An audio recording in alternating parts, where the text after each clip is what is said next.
So, ladies and gentlemen, welcome back to Eazy Conversations. Thanks a lot to everyone who listened to the last episode featuring the homie Matt and I. Hope you enjoyed listening to us give off a number of movie recommendations for you to indulge in to the fall months. And if you checked any of them out, please let us know. Always love to hear from the listeners and what your thoughts on the movies that we recommended were. So now for episode 167 of Eazy Conversations, I'm extremely excited, of course, to be back in the studio virtually with the homie Matt. So what's up with the people? What's going on, everybody? Hope you're having a great day right now. Very, very excited for today's episode, Eric. Could be the start of like this awesome series we're about to embark on. And fall is in full bloom right now, and hockey's around the corner. Baseball playoffs are around the corner. I'm a very happy time of my life right now. Eric, why don't you let everyone know what we're going to be talking about? Absolutely. If everything goes according to God's plan, we'll have an award-winning series on our hands in the potential debating the greats, reviewing IMDb ranked movies list, name TBD. Essentially, the gist of what we're going to be doing in a few episodes to come, might not be the next one, but this one today will be focusing on taking two movies that are ranked back to back on the IMDb, so the Internet Movie Database list of the greatest movies of all time, and kind of debating the two as to which is the superior movie. Now, of course, we know movies are subjective, right? People have their opinions and their predispositions towards certain genres, which is what's going to make this debate very interesting today, where we're going to be putting the number one and number two ranked movies of all time on the IMDb list head to head, while these two movies are not in the same genre whatsoever. And you may think that a movie like Goodfellas, for example, would be better suited to go up against the number two ranked The Godfather. But instead, we're going to be taking the number one movie, The Shawshank Redemption, which I will be representing as the advocate for this film, and Matt will be making the case for the number two film, like I said, The Godfather. So, two heavy hitters for completely different reasons. This isn't, I mean, it's going to be just fun for me personally to debate these two. I just rewatched both of them for the first time in like almost 10 years for both of them. So it's almost like seeing them for the first time for me. And two unbelievable movies.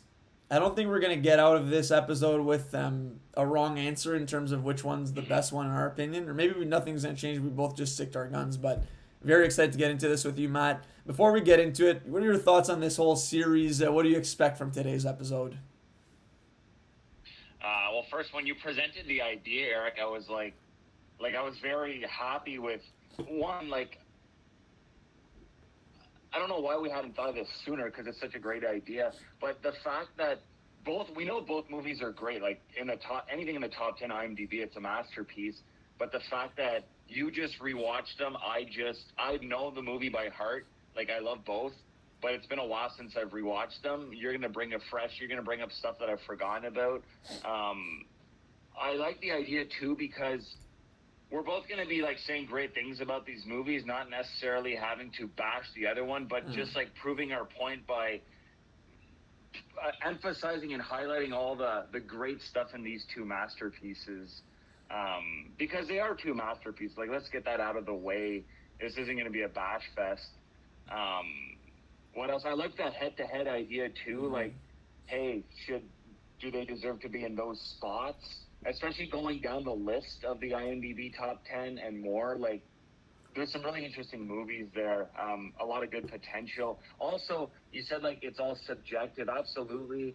To me, there's some stuff you can objectively say on some of these movies of like, yes, this is why it makes it great, and we're going to get into that. And lastly, Eric, I just want to say it's very opinion based, but like, how can you say a movie is the best? Are we going to go off entertainment value or just like quality of filmmaking, all the technical specs, acting, sound, setting, or production design? To me, like, it's for myself, it's a bit of both. It has to be entertaining and also competently made. Some movies are super competently made and like look like an art picture, but they lack soul and are devoid of entertainment. And then on the other hand, there's a lot of entertaining movies, but like they're cheaply made, and a lot of they don't look as beautiful as the two movies we're going to be talking about today, basically. So, what's your take, Eric? Just quickly before we get into the movies, on this whole entertainment versus like how well a movie is made on maybe like a technical aspect with the quality and stuff. Yeah, really well said, Matt, honestly, and I'm glad you gave your take because I definitely agree with you where you gotta have a bit of both. I will lean though towards the entertainment side over the technical specs. Where if I'm watching this beautifully shot movie with unbelievable cinematography, the sound is off the charts, but the content is an absolute snooze fest. That it has no chance of hopping on my all-time list if I'm to put together a list of what my favorite movie of all time is or what my favorite movies are. So I'll always lean towards the entertainment.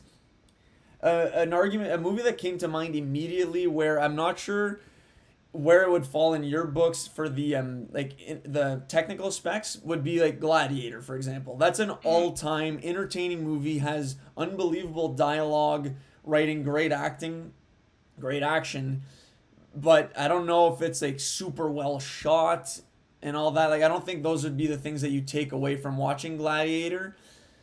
But for me, like, that is one of my all-time movies, so I feel like that fits the bill of kind of what I look for. Where I don't think it's sloppily shot necessarily, but I can't even think of like a specific shot in the movie. So it's all coming. What's coming to mind for me is like the action and the dialogue and the great characters. So I definitely favor entertainment for sure. While I do appreciate great cinematography and all that, I feel like Wes Anderson, for example, is a director who's kind of coasted off the success of his cinematography, but has kind of failed to deliver on the entertainment front, and he's now being recognized as like kind of having lost his fastball, if you will. So that'd be my take on both.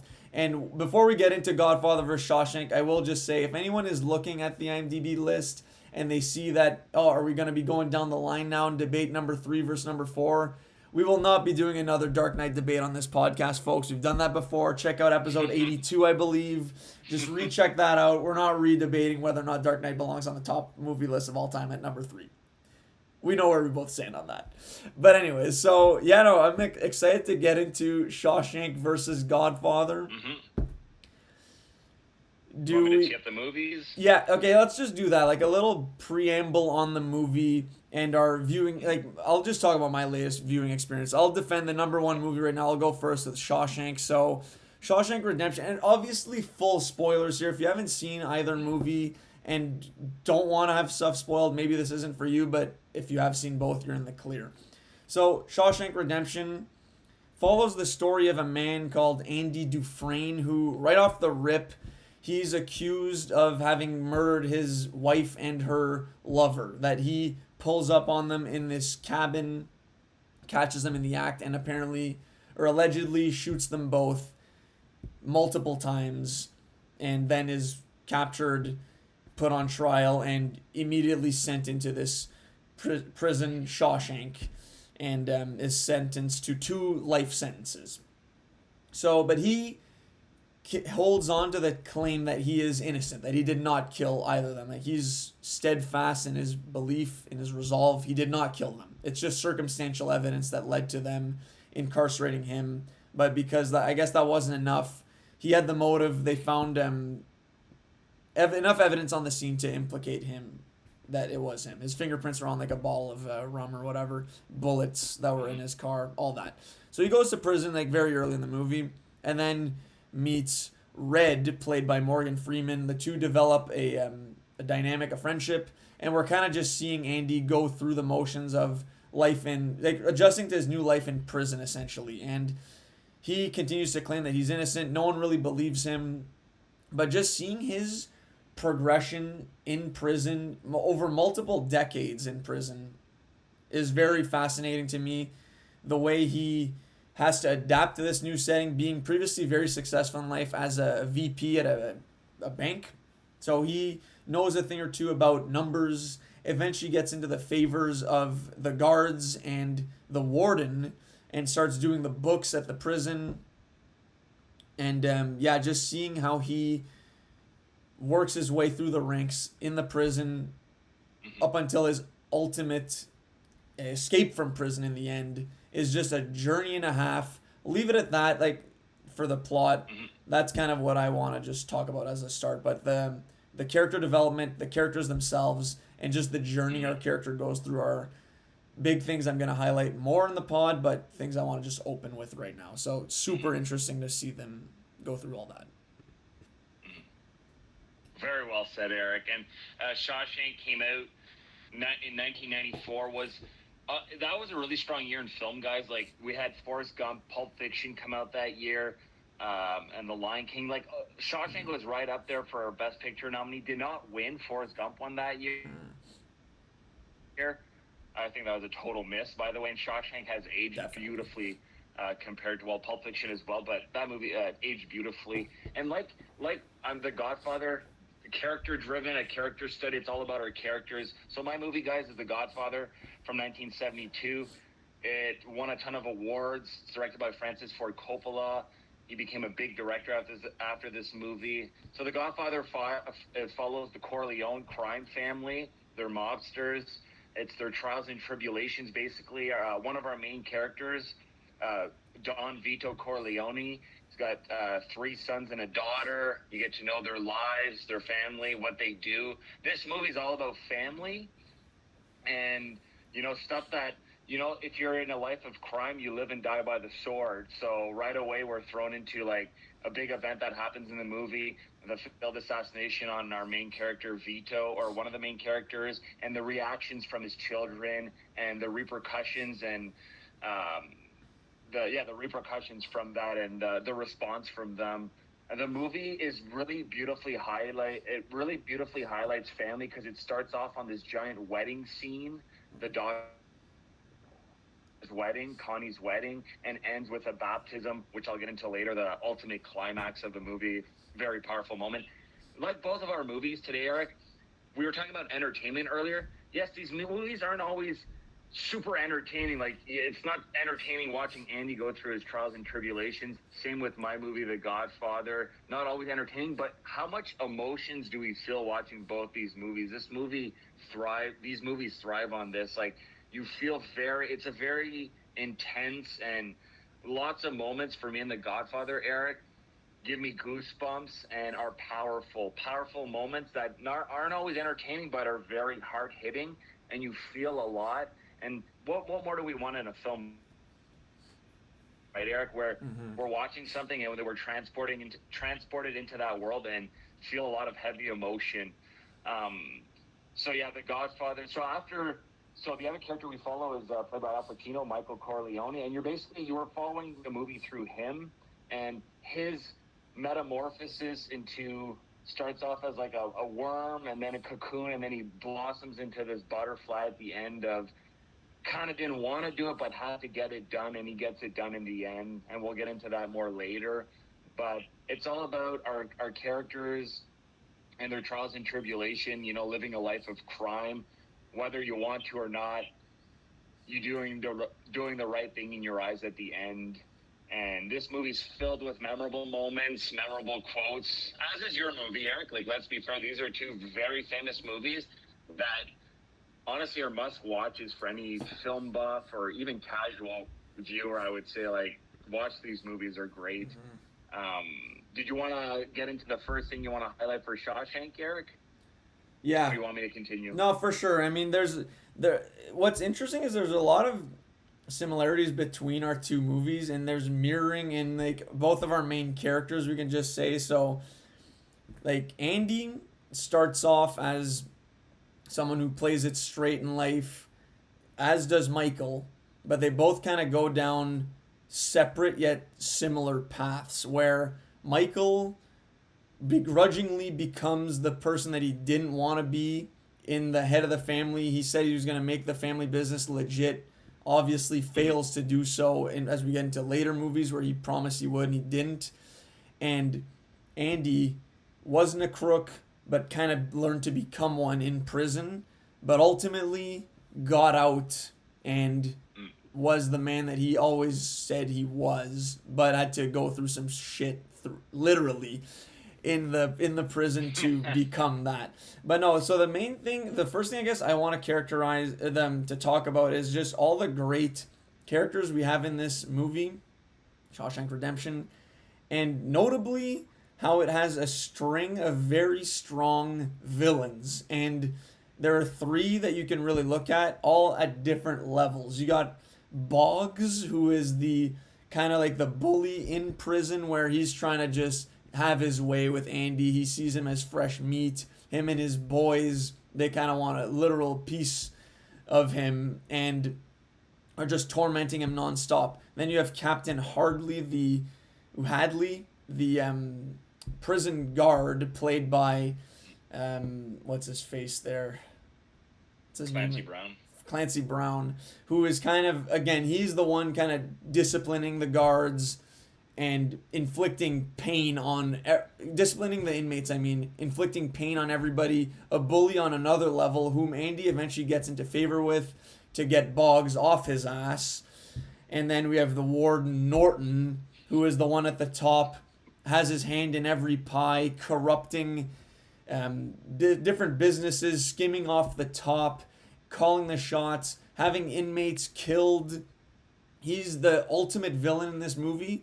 And as a villain guy, I don't like any of these three villains. They're extremely hateable for different reasons. And as I rose up the ranks here, more so as we peel the layers for all of them. So that's a huge strength of this movie, where you get three different levels of villains and all nailing the roles perfectly, and are then offset by fantastic protagonists in Andy, who kind of like me, rewatching this, I was like, did he kill his wife? Like, I kind of forgot if he did or not, but then it's made pretty clear that he didn't.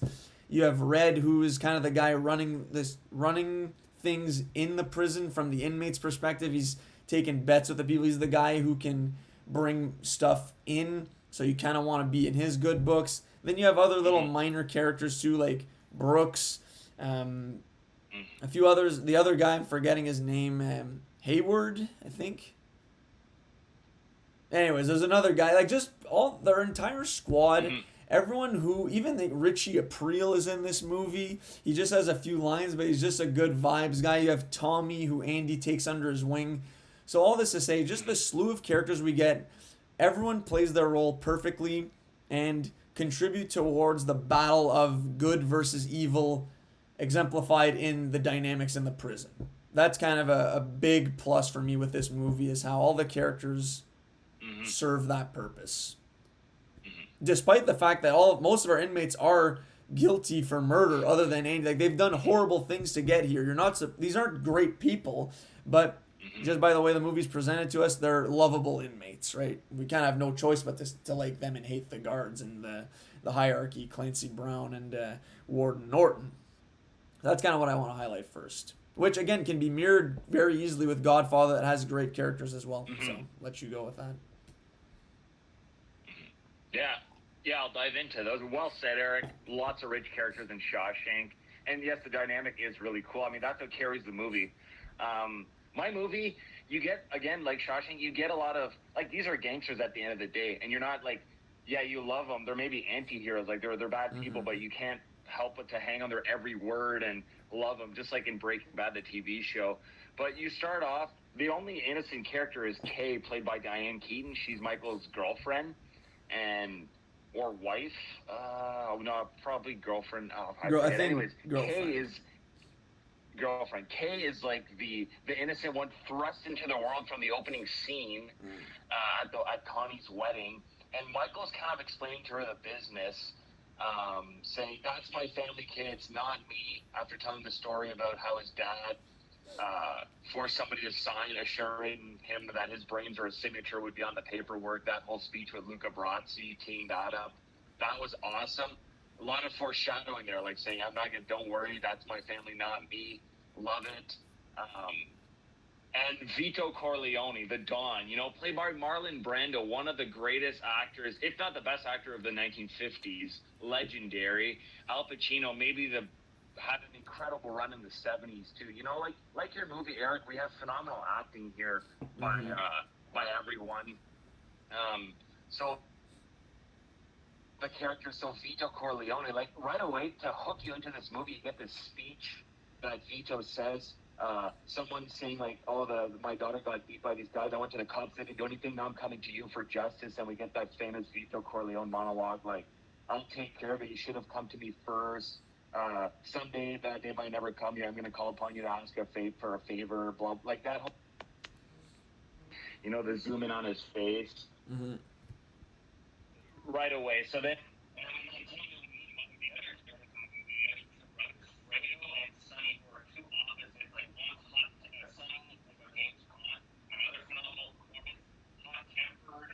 explosive, and then Fredo is kind of like the shy, bumbling, craven type brother, and they're awesome. But they're also they do have another brother, by adoption, Tom Hagen, played by Robert Duvall. He's like the little mastermind lawyer, phenomenal character. He's a consigliere of the Don, which is like his right hand man, handles the business, the operational sides.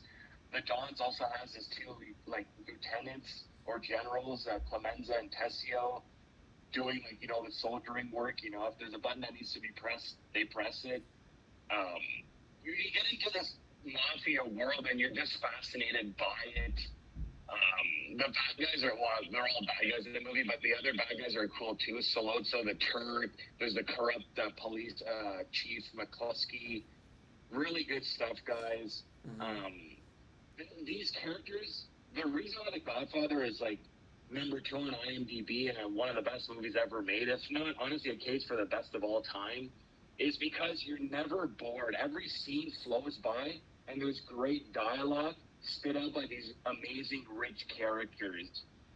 Just Vito himself, played by Marlon Brando, has all these iconic lines that are in pop culture that even if you haven't seen The Godfather, the lines like, I'm gonna make him an offer he can't refuse, and stuff like that. It's so iconic. Even Michael, even Sonny, played by James Caan, is explosive, tears up the scene every time he's there.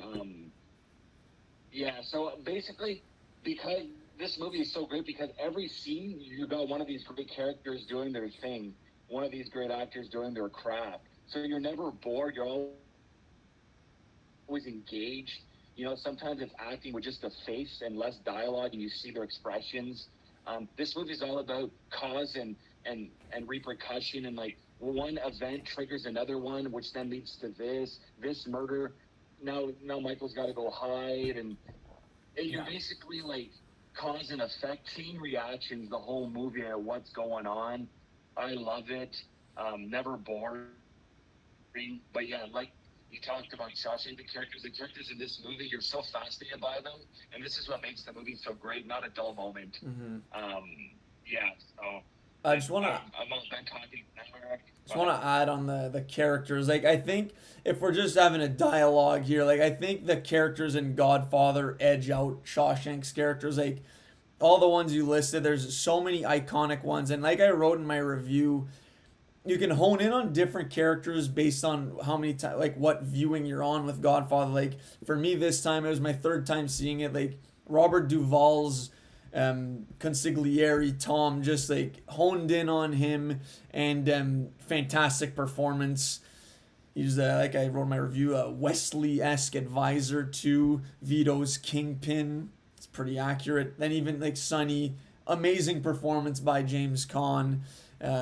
Look how they massacred my boy. Just hate to see that, but he was getting his hand in again, maybe too many pies and too hot off the handle, right? Like, didn't take a second to think before acting, which is a big difference between him and Michael. And Michael also shows that he can act when the time is right. Like, when he murders, I think it's Solazzo and the police chief, the corrupt police officer there. So, just a contrast between the two boys there. But yeah, like, I think Shawshank has great characters, but not as many, like, they're not as iconic necessarily as the Godfather ones, where like Vito is the one you think of, like he's the Godfather, and then Michael, and then Tom, Sonny, Kay, so on and so, like Fredo even is iconic in his own way, more so because of Godfather 2, not really 1. He's kind of a chump in 1, but Yeah. For sure. So that would be my take on the characters there.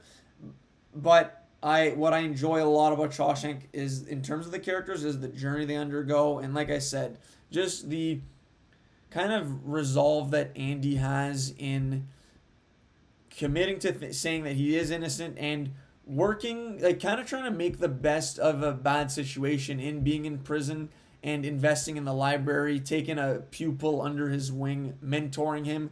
It definitely isn't as flashy or action packed as Godfather, not even close. But for me, just watching that journey, I found so enjoyable, and having a lot of there's a lot of light-hearted lines amidst the darkness that make for a, I would say Shawshank honestly is like a, in a way, a feel-good, uplifting movie, because in the end, which is the biggest strength of the movie, the good guys win, and it's just an absolute all-time ending with the escape, his plan, how that's kind of presented to us, where the warden goes into his room, in his cell, I mean, he's not there, and then he discovers the hole in the wall behind the poster of Raquel Welch, I believe, and then we kind of get the breakdown of how he plotted his escape, how he stole from the warden to set him up. Like, that whole setup in itself and how it's filmed and presented to us is just incredible. And then when we talk about iconic shots, I think everyone has seen the shot of Andy just with his arms up, with the rain and thunder just pissing on him in the field of shit as he's escaped Shawshank after crawling through 500 yards of shit. Is just an incredible feel-good ending. And then with, at the end, Red meeting up with him on the West Coast, just a really good moment where you feel happy. And that's kind of my take on the plot, and then there's more to get into. But yeah, I just think one of the greatest endings, very satisfying with how all the characters go down, the warden's death. It's just one of the GOAT endings for sure. Absolutely, Eric. Well, beautifully said. It's one of the most powerful moments in cinematic history. Honestly, that shot of him standing in the rain. They showed up. It's one of the clips at the theater where they were showing like famous movie clips. Honestly, if it's still there, I know it was there in the past. Very iconic. I'm glad you brought that up, Eric. Story-wise for The Godfather too, a lot of memorable moments leading to. It's not a feel-good happy ending in this. Like it's a grim ending, dark. There's no good guys winning. It's just Michael consolidating everything he's accomplished, and Michael ultimately winning and finding out the bad guys and being the Godfather at the end. That's what the Godfather is. It's the transition from father to son. We didn't think it'd be this son, but it ended up being him anyways. Even though at the beginning he said that it's my family, that's my family, it's not me. Michael steps up to the plate in this movie. This is all about him stepping up to the plate. After the failed assassination attempt on his dad, he says he has to exact their revenge because they're going to least expect it from him. So he sets up the meeting with the two bad guys. There's a lot of planning to go. You know, they plant the gun in the bathroom. The diner scene where he assassinates the police chief or the police captain and Salazzo, the other gangster bad guy, is iconic. Al Pacino is acting without talking the moment before he pulls the trigger. His eyes are going all over the place. The music, you hear like the railway cart behind him. You hear all these things, and he just stands up, guns him down, methodically, precisely, like with precision, gets up, walks away, ditches the gun, does everything Sonny or Clemenza tells him to do. Then he flees to Italy. Like, that moment is super powerful, and it's got that score, the Godfather score, like, amazing, the strings. And then we follow Michael, comes back from Italy after hiding. His wife there gets murdered. It was supposed to be him. Comes back, and he's still, and then he has to deal with Sonny's assassination, and he handles that beautifully. And what makes the Godfather so great is the climax, the baptism and murder sequence at the end, basically. Michael's nephew is getting baptized, Connie's son, but it's also a baptism for Michael. It's a new life for the kid, but it's also Michael's entry into the world of crime. And when Michael's renouncing Satan and doing all these things, it's intercut with segments of him using his guys to murder the heads of the other families, the Barzini, the Tattaglias, all of them. It's kind of like he's at church getting baptized or watching his nephew get baptized, but it's really his baptism through fire of murdering everybody else, his opponent, clearing all his opponents out of the way for his rise as the Godfather, the new boss. It's a very powerful sequence, beautifully edited, cutting back and forth between the assassinations and him at the church. It's that I'm getting goosebumps right now talking about it. It's amazing. You can just, if you go on YouTube, they have the sequence there, just that scene. It's phenomenal. It's like baptism and murder. The Godfather, amazing. That's one of the most powerful moments of the movie era. It elevates it so much. Michael gets back from the church and he immediately finds out who one of his generals, Tessio, he's the one who ratted them out, and he finds out, and Tessio knows it. He's a goner. He apologizes. He says, "Do you think you can like save me?" And Michael like, "Nope." He's like, "No, you're done." He gets garroted in the car after, gets choked to death. Amazing. And then the final shot of the Godfather is iconic, where he boldly lies to Kay, telling her he had nothing to do with Conley's husband's murder because he had him killed for the involvement in Sonny's death. Super powerful, and then basically shuts the door on her face at the end when he's getting called Godfather, and then you see like the screen close with the door, and then the soundtrack hits with the credits. Very powerful. It's not super feel good though. It's very grim and back to reality type of. Michael's the boss now. He got corrupted, but he joined the family business, and he's going to continue the Corleone crime family for the generations. Kay's the look on her face is the last thing you see, and she's like, "Oh my God, like what's going to happen now?" Luckily, we have a second movie, and you can kind of see that, but just that moment is iconic, and I'll get into highlight more scenes later on, but that to me, Eric, is so powerful, and it's what makes The Godfather one of the greats is that climax, that last 30 minutes, epic. Just like your movie, both epic conclusions. I think every great movie, in my opinion, has to have an epic ending. Way more important than the beginning or middle of a movie. You got to nail the landing, and both movies do that, and The Godfather, one of the best of all times. Oh yeah, 100%. You said it super well. Like that ending is all time. Not gonna take anything away from that. It is incredible. It's the villain's journey has been achieved now for Michael. He's become the guy, the head of the family, against his initial desires. It was laid down for him. It was inevitable. Vito, even in the whole movie, he's always like, "Where's Michael? Like I want Michael around." Like that was probably what he always had envisioned, but Michael just couldn't see it yet. It was inevitable. It was always Michael. So, no, amazing ending. Like that scene is insane. Just like this one time, I'll let you ask me about my business, about my affairs. Like, did you do it? No. This is so good. It's like just an all-time rat. But plays the character super well. And yeah, no, it ends more on a note of despair where we're kind of sad that this is the path that Michael went down. Contrasts with Shawshank, we end on a note of hope, which is also the theme of the entire movie. So that's what I really enjoy about kind of Shawshank versus Godfather here, is that even in the grimmest of conditions, you can still find a way to believe in a better future or a better life for yourself.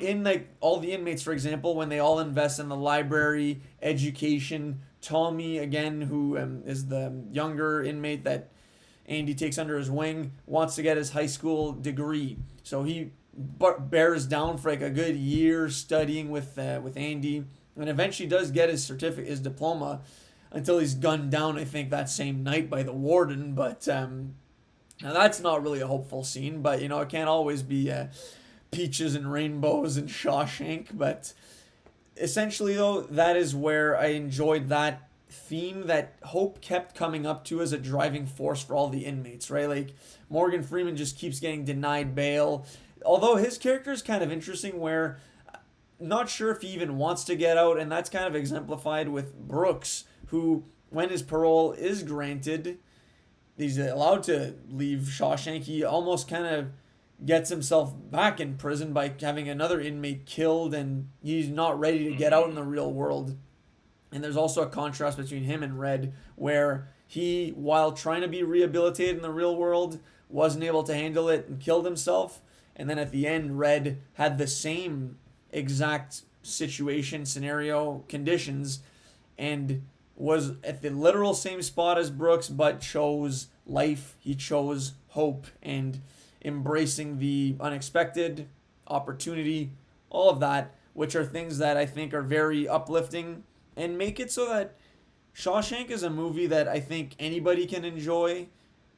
Godfather, while I feel, of course, an incredible movie, you kind of do have to have a predisposition towards mafia movies where the gangster genre, where For sure. coming in at 2 hours and 50 minutes, if that's not really your cup of tea, you may kind of get lost in the sauce with all these characters, the different families, who's double crossing who's Salazzo again, who's this guy. It's a lot to keep up with. Whereas Shawshank, that thread of hope as a theme you can clearly follow, makes for a more straightforward narrative, which is also another reason why I think that ranks as number one, is that its accessibility is just greater overall. So yeah, hope. That's a very good point you bring up there. One that I can't really contest, Derek. Way more approachable. I mean, I could see people not getting into like the prison aspect of it. Fun fact, like this movie was not marketed well at all when it came out. They were scared because it was a prison movie. Like this movie did not do well at the theater. This movie exploded on the home video market. People were renting the shit out of this movie and loving it. Word of mouth grew. This movie had an incredible run after that, like at Blockbuster, we'll say, and then at the awards season. So, once you get, yes, it's a prison movie. There's some really intense scenes, but I don't know why I'm giving you more ammunition here, but I'm going to keep going. Like, it's super hopeful, and in the end, like after seeing the stuff with Brooks, like to me, Eric, that's the saddest part of the movie. It's incredibly heartbreaking. I love that part, but I'm also crushed by it. And the narration in Shawshank too is phenomenal. One of the great thing they did for this movie. But Brooks talking like he's not used to seeing cars fly by him on the street. He's not used to like bagging groceries at 7 years old, and it's a world that's evolved without him, and he's left behind, and he's institutionalized, like he says. Yeah, great stuff. Definitely, I agree though.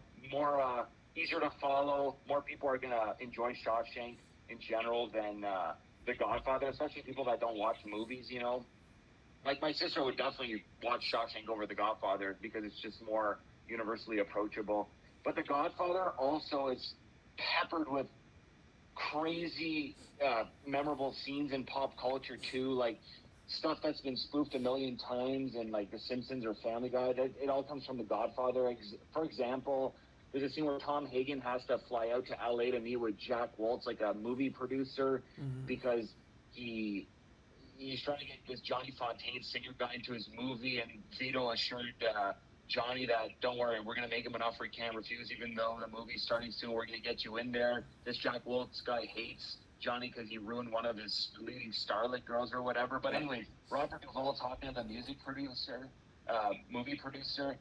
amazing. Like, he's like trying to negotiate with him. Jack Waltz wants nothing to do with it. Tom Hagen's like, all right, I got to go. He gets out of there super fast.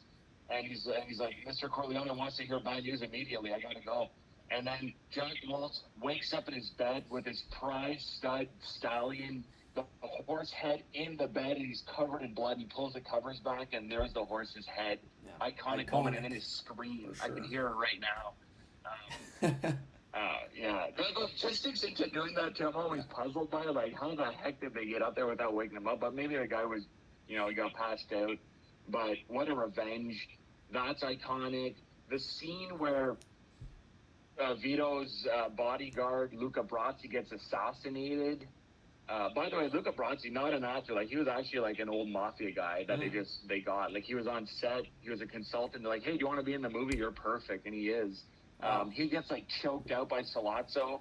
And when the family gets finds out that he's been murdered. They discover his body Kevlar vest, his body armor wrapped with fishes in it, and then right away Tessio knows. He's like, it's an old Sicilian message. It means Luca Brasi sleeps with the fish. That to me is one of the best lines in the movie. It gives me goosebumps because it's so badass. Like the message. This is what these people do. Like sending the guys body armor with fish in it, saying like, yeah, he's at the bottom of the ocean right now. Amazing, very cool. That whole scene where they're all like in their conference room, like debating what to do after the failed assassination on their dad is like, and then they find this out.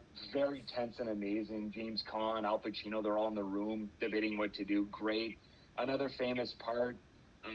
Sonny's like assassin. Well, Sonny's explosive throughout the whole movie. Him like, I like Sonny because you know what? He's standing up for his sister who keeps getting abused by her husband that she married at the beginning of the movie. Tells Carlo repeatedly like, don't touch my freaking sister. You're dead next time. He tells Connie that. And sure enough, that kind of is his Achilles heel where that causes him to overreact, go by himself without any guards, and get gunned down at the toll booth by machine gun fire, 1,000 bullets, you know.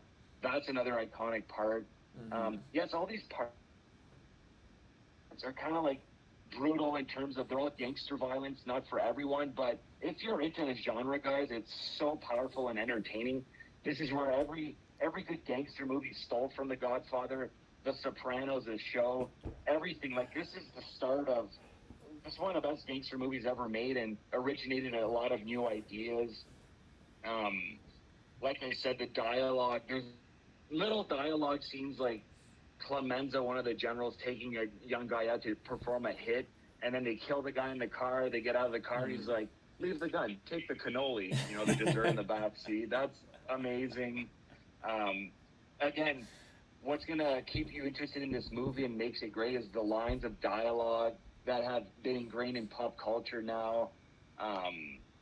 Yeah, so good. I just, there's so many going in my head right now. But Shawshank, definitely a movie that more will universally the themes in Shawshank are more universal of we kind of get you, they beat you down at the beginning only to like uplift you in such a message of hope that you're like left with a huge smile on your face. Godfather, it's more of a, you're cheering the anti-hero, you're loving it, it's getting dark, it gets darker, and then you're like, holy hell, like look how this person got corrupted, or were they always like that and it just came out and they did what they had to do, you know. No matter what Michael was going to do in life, he was going to be a cold, calculated, smart, like mastermind, you know. And it just happened. His dad got assassinated or failed assassination attempt, and then later passes away in the movie, and he had to step up to the plate, and he does it. There's a lot of good themes in The Godfather of family, sticking up for your family, doing things that you don't necessarily want to do, but you know it's the right thing. I mean, in Michael's eyes, it is the right thing to do. I'm not saying to like join the mafia or do that, but in the movie's context, it is the right thing to do. It's very heartbreaking too, like a lot of powerful emotions. Basically, Michael's relationship with Kay, like kind of deteriorating, where she's kind of caught up in all this, unwilling passenger in this. Seeing the workings of a mafia family, very interesting. We're all fascinated by gangsters here, right? And well, at least I know we two are. And we see all the little like day-to-day stuff that goes on into keeping up this crime empire. We get a lot of scenes at the beginning. Before anything bad happens, you get a lot of cool negotiation talks with Vito and Salazzo about like, hey, why don't you get into the drug business? No, I only do like gambling and this and that. I don't want to touch drugs. And that kind of like orchestrates the whole murder assassination on him because Sonny kind of shows an interest in that and to Vito's anger. Anyways, this movie filled with memorable scenes, which is why it makes it the best movie or one of the best movies ever made. Memorable. That's what you get away from this movie. I'm curious though, Eric, like would someone watching it for the first time now be like, oh, why is this memorable? But in my opinion, as a film student, as this movie stands the test of time, does not feel dated at all for me, and just like Shawshank stands the test of time. So Yeah. super memorable. No, I think, and like honestly, like you're doing a, I think, better job than me at selling Godfather, and but I think it also sells itself with all of those memorable scenes that you listed, the quotes, the characters, the action, and yeah, if I would say it for sure holds up because I feel like movies shot back in the day there was more care and attention given to them, which we're not seeing as much because making a movie nowadays I feel like is way easier, simpler. You don't need as much backing from major studios to get the funding and all that. Like anybody with a camera can put a little movie together. But putting something together like Godfather with that kind of care and precision, not as easy. It meant more back in the day. The we talk about cinematography at the start. I feel like it has fantastic cinematography where Oh, yeah. the shots are framed perfectly. Like the sound is, yeah, it sounds a little off at times, but it just, I don't know, it sounds like real. Like you're kind of in those diners with them. You feel like the train's passing by like right next to your house. You're more immersed in the movie, I feel like. And that is an edge I would again give to Godfather in terms of I don't really have scenes that I can cite off the top of my head for Shawshank in terms of like, oh, this other than the ending, of course, that like this is an iconic scene that happens at the hour and 10-minute mark. There aren't that many with Shawshank. Again, I'll just fall back to my point earlier of it's the whole journey. You do want to see what happens scene to scene, even though it isn't these massive moments, like a few little scenes that show the passage of time and the growth of our character and how he's working his way up the ranks in the prison is like when he gets some beers for the fellas on the rooftop after they've worked on retarring the roof because he kind of found a loophole for Clancy Brown and the money that he had won that he could just give to his wife as a one-time charitable donation. It wouldn't be taxed by the IRS. So gaining favor there.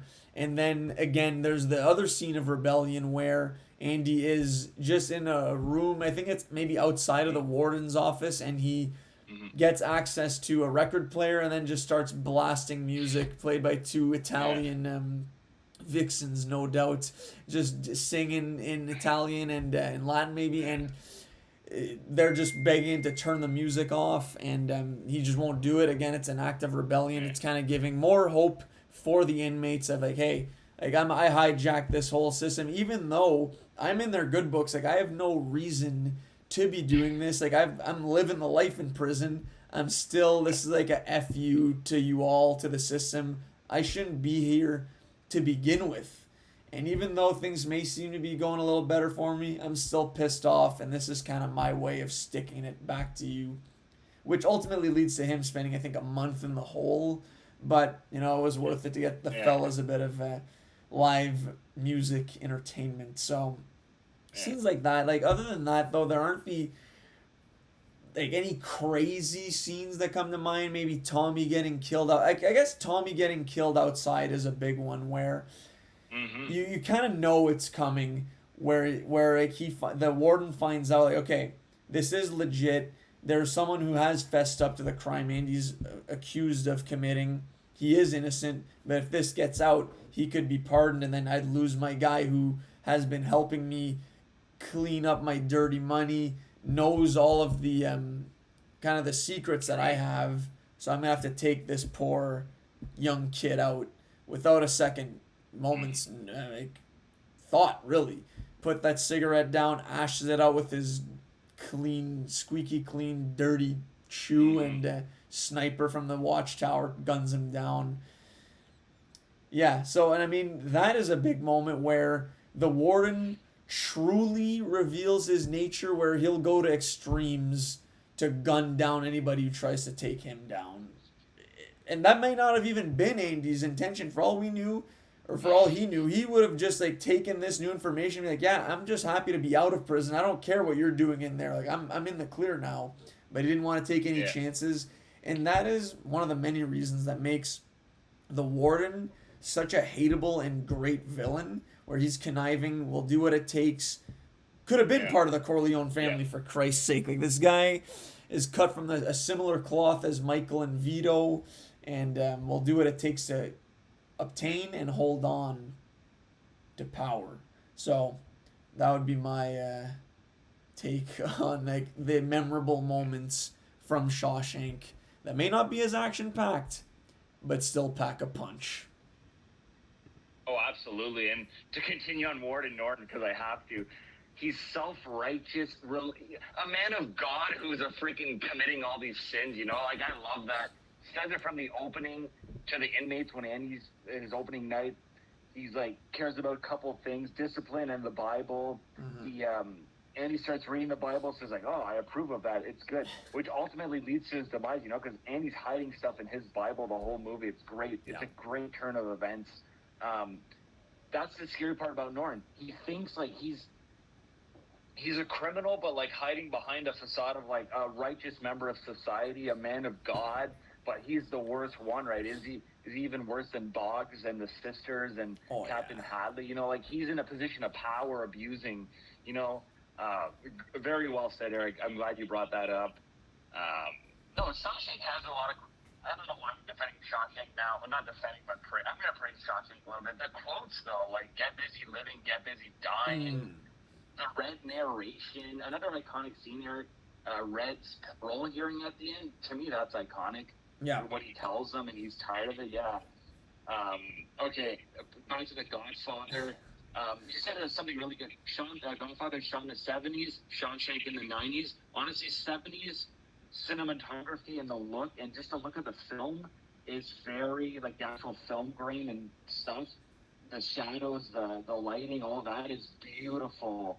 And a lot of 70s movies look that way, and that helps The Godfather. That is a strong case for it being the best of all time. It's so rich, and paired with the score, that score is iconic too. So is Shawshank's, but that score just hits all the right notes at the right time. Like the music cues in this movie are perfect. Just like when I said Michael guns down McCluskey and Salazzo in that little diner, and it hits right away after. Amazing. Same with the score during the baptism and murder sequence. Really, really awesome. Check it out on YouTube, guys, if you haven't already. It's great.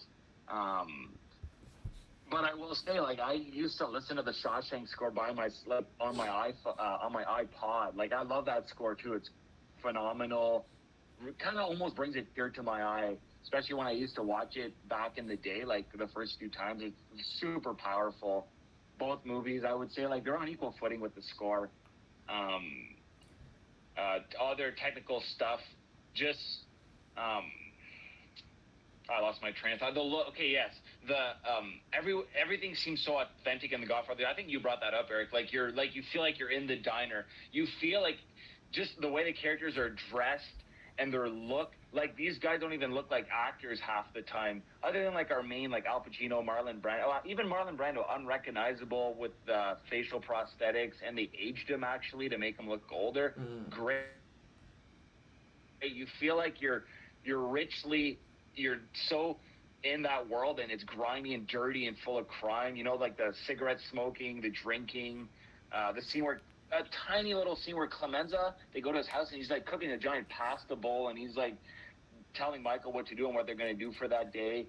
Amazing. Just little scenes like that.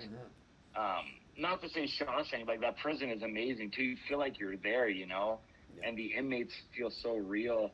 Again, there's a reason why these two movies are 1 and 2 on IMDb, right? They hit, I think, 10 out of 10 for all like the technical stuff easily. One is a bit of a darker movie, at the end. One is a super uplifting message of hope.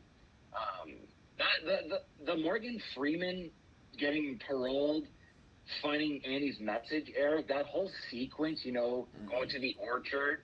Like, when I was young and getting into film, Eric, and discovering all these 90s masterpieces, like discovering Tarantino and movies like Shawshank, that whole sequence to me was like peak cinema. I was like, oh my God, this is so brilliant and emotional. And, he's reading the message, and Andy, you hear Andy reading the letter and hopes that Red could join him, for his dream. To me, that was like so powerful back then and still powerful now, that I wish like this movie needs to be required viewing for anybody really, if you're serious about film or even just want to see good movies.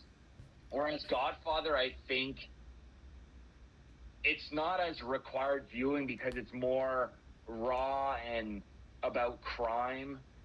Yes, it's required viewing if you're a film buff and you want to study like 70s cinema and see like the greats of back in the day.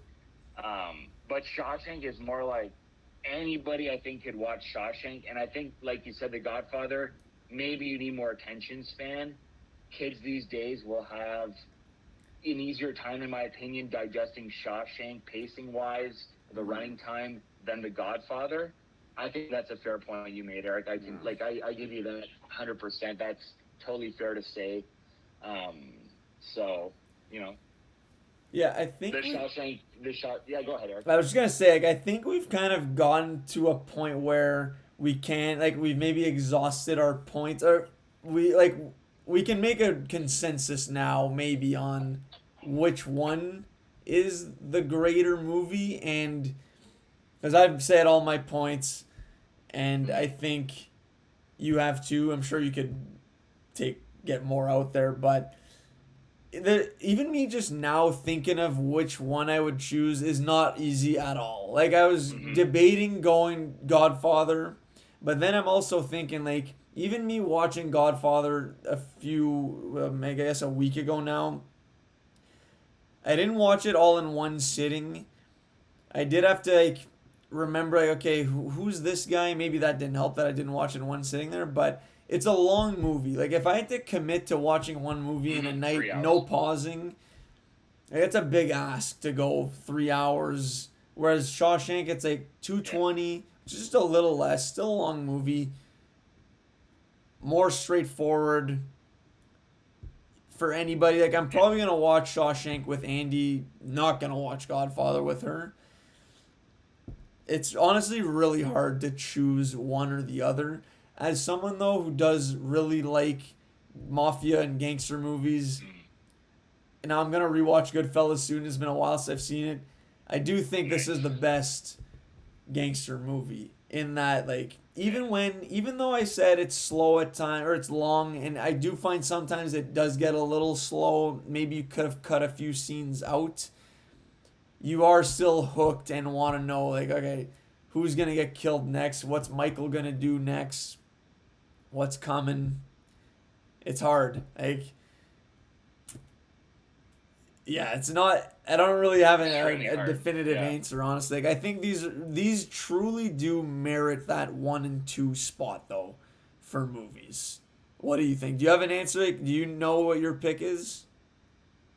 Like, I have my pick for my personal taste. Like, I lean towards The Godfather because I love gangster movies, and I think, okay, so in my head, like, objectively in my head, I know the actors in The Godfather are more legendary than the ones in Shawshank, and they, in my opinion, dish out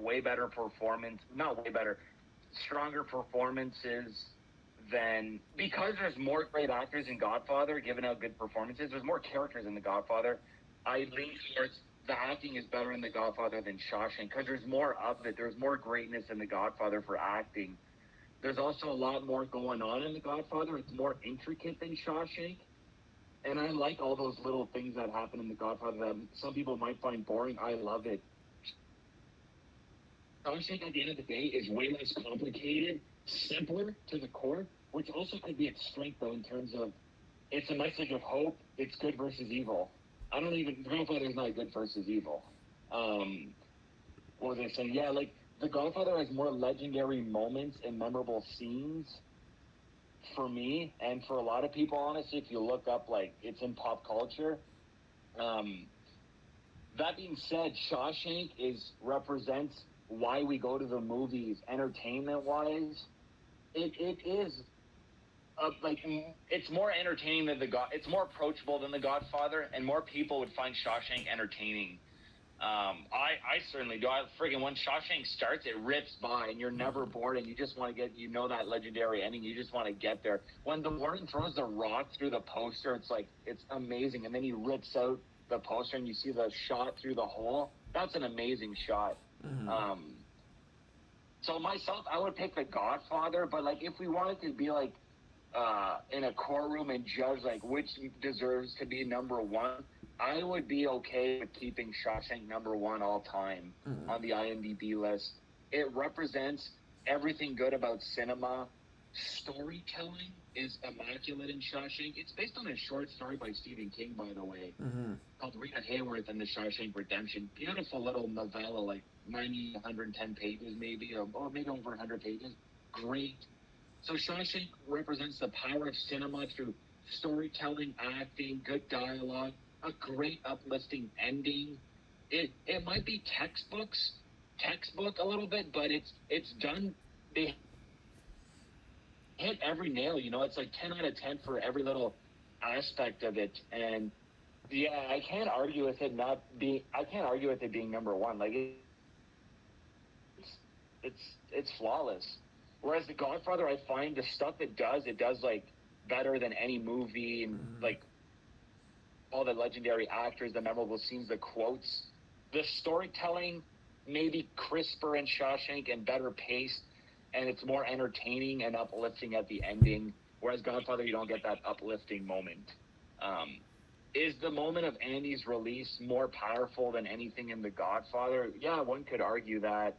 To me, The Godfather has the more powerful scenes, but you see, now I'm going back and forth. You know, It is hard to argue. I'm kind of like talking to myself right now, like two versions of me debating each side. I think that kind of speaks. I think that kind of speaks to the greatness of both movies. And honestly, like just hearing you recap kind of both sides, I am gonna side with The Godfather, greatest movie of all time. Like I do think that you did a great job presenting the reasons why, and you're right. Like while I did enjoy all the characters in Shawshank and think I'm just hooked to find out how they're gonna end up on the journey, the acting is not of the same caliber in The Godfather, and that's not to necessarily slight the ones in Shawshank. It's just how amazing they are in Godfather, right? Marlon Brando, Al Pacino, James Caan, Duvall, Diane Keaton.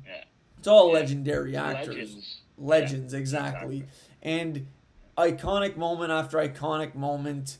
The score is incredible. Like, just how the movie opens with that theme song starting up over the black screen just fired me up. And I will say now, I'm true to form in how I watch Godfather. I'm halfway through Godfather 2 right now. And unless the second half really, really picks up, it's a no-brainer Godfather 1 over Godfather 2, which I've always had the stance of I preferred Godfather 2. So I might be, because it's been so long that I've seen the movie, all of the good stuff really happens at the end. Because I remember like when Vito is going to kill the Don, who I forget his name right now. They're like, I remember that scene when he has, I think, like a potato as a silencer on his gun.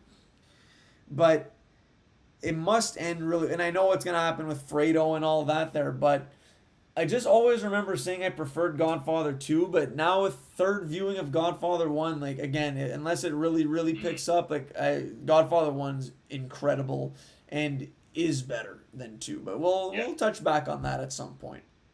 And I do want to say that the people voted on which is the superior movie. A lot of responses, the most we've had in a long time. So thank you to everyone who voted in the polls. Keep that coming in future Debating the Greats episodes. And the votes came in at a tight 53% to 47% in favor of Shawshank Redemption was the one that had one more vote than Godfather. Wow. So razor sharp, kind of like us really going through it right now, or I guess me more in the end. Like I was really unsure which way to lean, but again, like Shawshank's so good. Like when the movie was over, I was like, my God, like this is just an incredible movie, and you really can't go wrong with either. It's a 1A, 1A2 situation. Not even giving it a 1B sitch, but no. A lot of fun, though, to go over these two movies, and looking forward to more matchups down the road. Any final, anything else you wanted to add on either of these movies, or just future matchups you'd want to do, Matt? Like, I know I suggested a few I put them on Insta there, but anything that you had in mind for a potential matchup? I'd have to have seen both, though, ideally, but... Yeah, before I get into the matchups,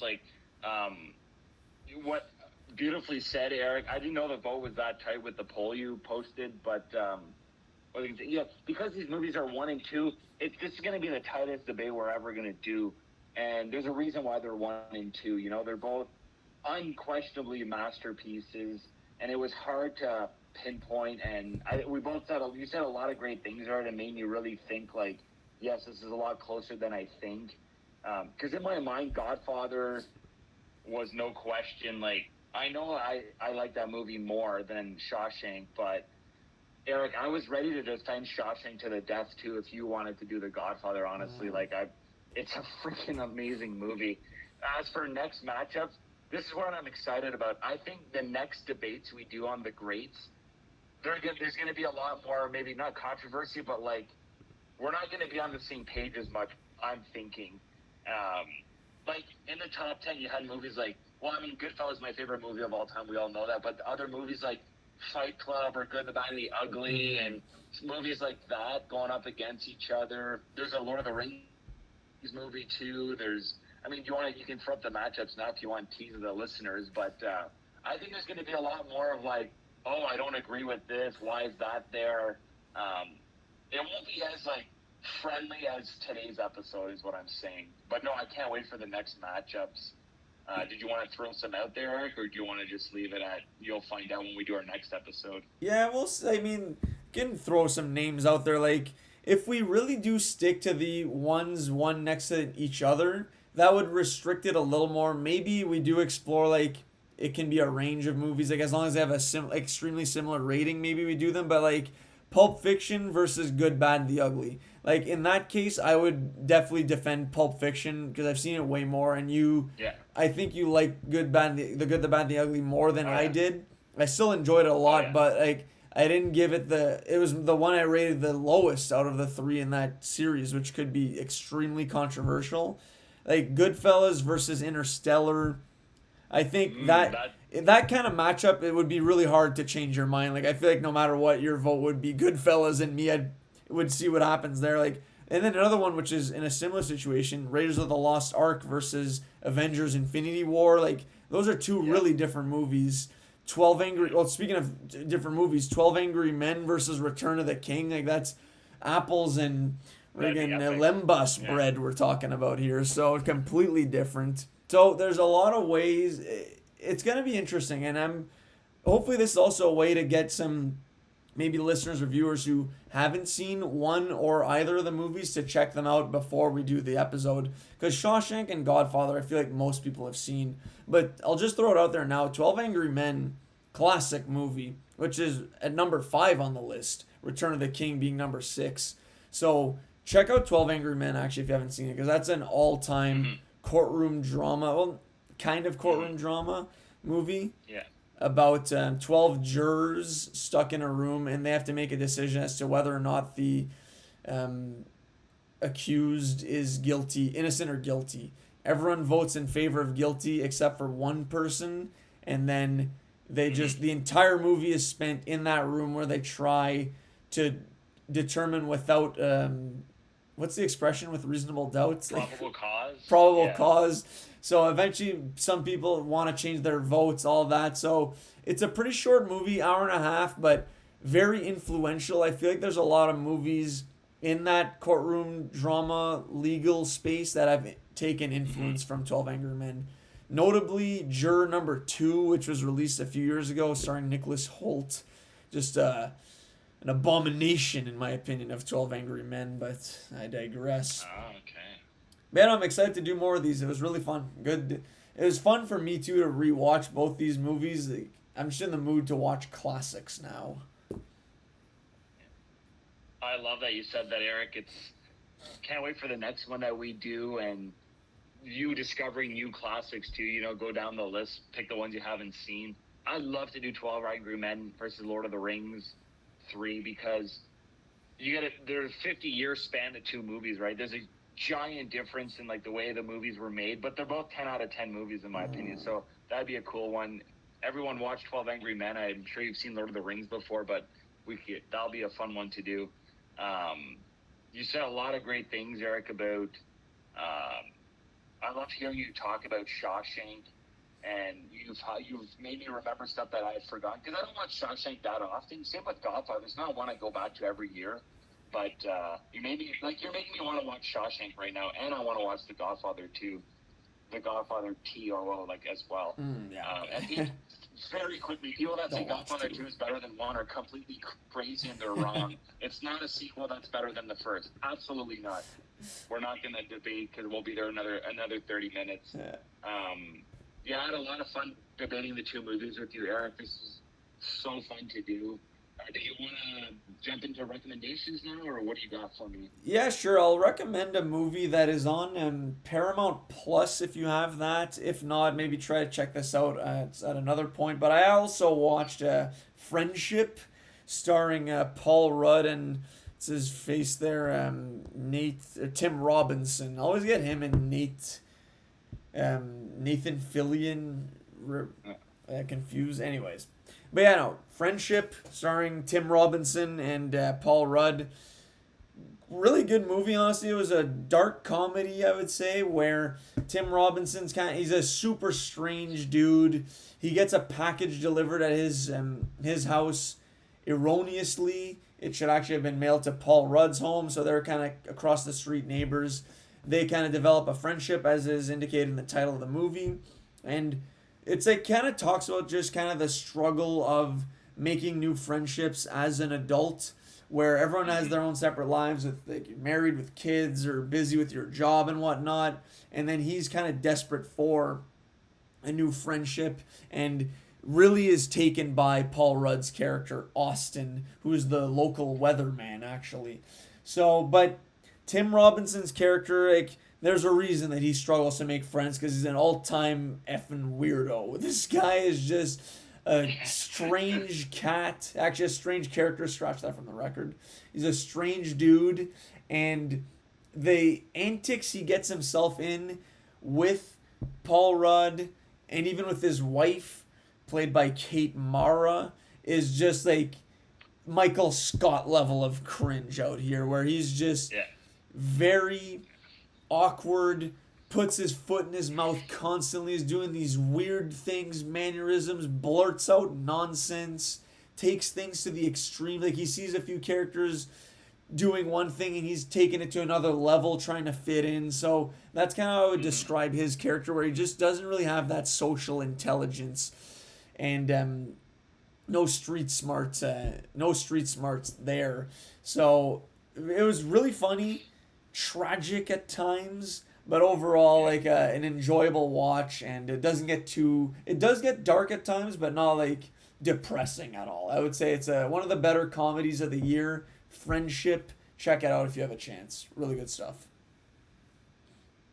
Yeah, I watched it too. If anything, it was really original for a comedy. Definitely. I kind of dissociated in the second half with like the tonal shift. Like it went into places I never thought it would, and I was like, whoa. But great performances. You're never going to guess where it's going to go. Like it always keeps you guessing, and it is original. Kind of annoyed me after a while, though. I don't think I was fully on board with Tim Robinson's character. But there was some very humorous parts, dry humor, cringe humor. I felt cringe myself, secondhand cringe, when you see something and you feel the same way. Yeah, definitely worth watching. This is a movie to check out from this year for sure. I checked out a movie that you recommended last week, Eric. I watched the comedy The Heartbreak Kid with Ben Stiller. I thought it was hilarious, honestly. I don't know why I skipped this movie, to be honest. Like, came out almost 20 years ago. It was hilarious. Just from the opening with Jerry Stiller and Ben Stiller shooting the shit as father and son, which they are in real life, obviously. Yeah. That was hilarious. It's the Farley brothers, so it's their humor, like Dumb and Dumber. And the Farley brothers have legendary comedy resume, and they can do dramas too. And this was one of their hits. And I was never bored for a second. Is it predictable? A little bit, but is it hilarious and situational comedy? And holy crap, the dialogue was funny, and it's crude, which is right up my alley. So, good recommendation, Eric. And thank you for Zach for recommending it to you to watch it. So that's awesome. I'm gonna recommend a horror movie called Weapons. Oh, nice. Big horror movie of the year. It came out this year. The director of this movie hit it big with his movie 2 years ago called Barbarian, which is on Disney Plus. That movie was creepy, unsettling, great horror movie. His second movie, Weapons, is just as good in terms of storytelling, creepiness, scares, kind of telling a fractured narrative like he did in his previous movie, Barbarian. Weapons relies on this narrative that's non-linear, kind of like Pulp Fiction, where it shows different segments, not in a linear state, and we follow like our 6 characters and what happens from their perspective, and they all melt together at the end. It's really cool. Really creepy bad guy too in the movie. Anyways, I watched this movie by myself. It actually like creeped me out. Very unsettling scenes. Now the movie, that said, no spoilers here, but I don't know if I was on board with the ending as much, which is why my rating's not as high as some other horror movies. And I maybe felt it was a little too long, but very well made, very competently made. Good acting. Josh Brolin's in it. He's great. Julia Gardner. She was great. Benedict Wong's in it. He's good. Anyways, Weapons. It's a must-see horror movie, basically. You got to check it out. It's creepy. It's well made. It's original. Cool premise. The premise is like what hooks you in. You know, a bunch of children disappearing from a classroom at precisely the same time on one night. Teacher gets in class. There's only one student there, and she's like, "Where's everybody else?" Huge police investigation, and we go from there. So Weapons, a really good horror movie that you should check out before the end of the year, Eric. Okay. And that's my first recommendation. No, I definitely do want to check it out. I think I missed it in theaters, but hopefully it goes on a streaming platform and can check it out at some point. But definitely something I've identified. I loved Barbarian by Zach Cregger. Is it Cregger's? I forget. But regardless, that was a really good movie too. So if you can stomach a kind of creepy horror movie, definitely check out Barbarian as well. And Weapons, obviously, I think is doing even better in a lot of people's opinions. So that's on my radar for sure, especially as we approach now the month of Halloween. So we'll look to mix in as many horror movies as possible in that stretch. Harry Potter too, of course. But what I want to recommend now is a movie that I actually haven't seen, but it did just come out, and it's high on my watch list. Paul Thomas Anderson's latest movie called One Battle After Another. Now, everyone that I follow on Letterboxd has been giving this movie 4.5 stars to 5 stars. And why I'm recommending this is because I feel like it hasn't really been advertised that well. If you know Paul Thomas Anderson, he directed like Boogie Nights, There Will Be Blood, which are 2 of the more critically acclaimed movies of all time, especially There Will Be Blood. I think people say like that's like one of the all-time movies.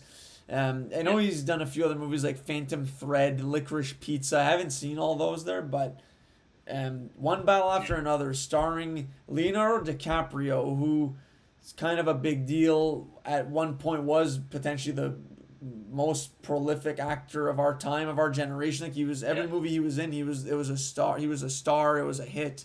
And I feel like this movie, whenever the trailer would come on, like it wouldn't really captivate me, or even people I'm around would be like, I don't know, this looks all right. But this is getting so much praise that I think you should go to the theater to check this out. Also starring Benicio del Toro, Sean Penn, Tiana Taylor. There might be someone else in there, but regardless, this is getting a lot of critical praise and has a strong chance to be the #1 movie of the year. So One Battle After Another, go check it out in theater. People are saying it's very action-packed, funny.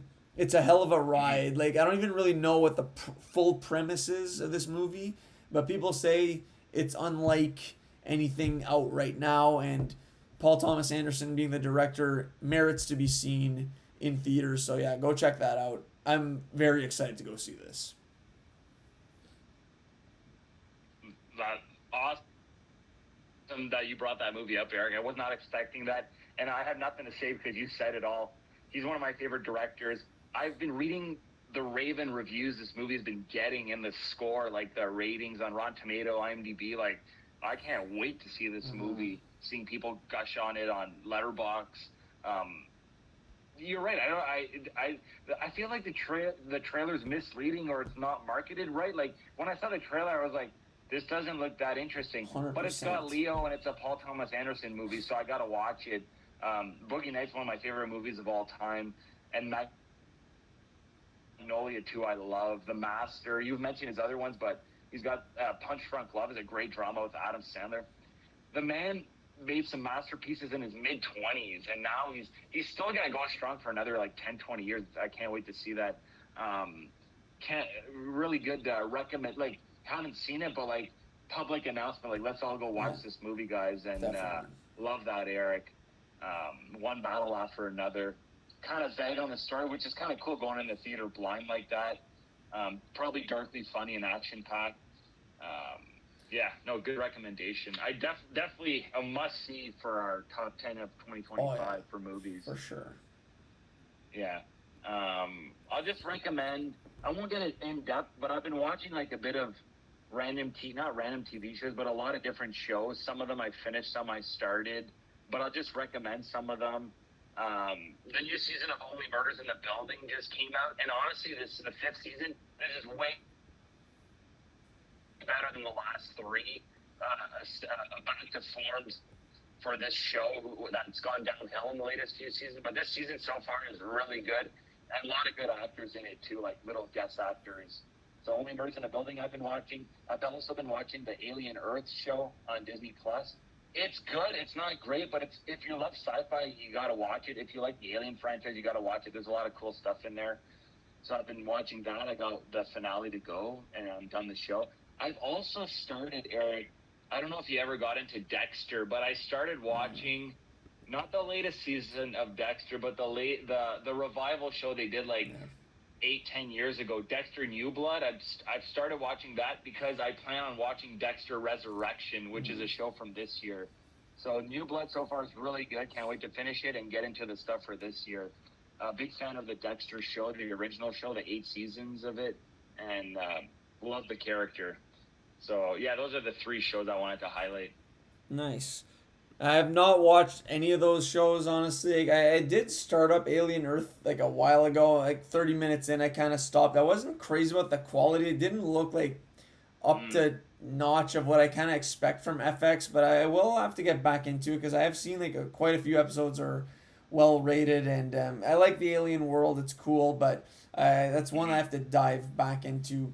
A show I will recommend that I'm almost done now, there's 2 episodes left to go, is a show of its first season, of which I've been quite critical in the past, where this second season has been way more up my alley. I think a superior season of TV, and one that I think you should check out, Matt, which is Peacemaker Season 2.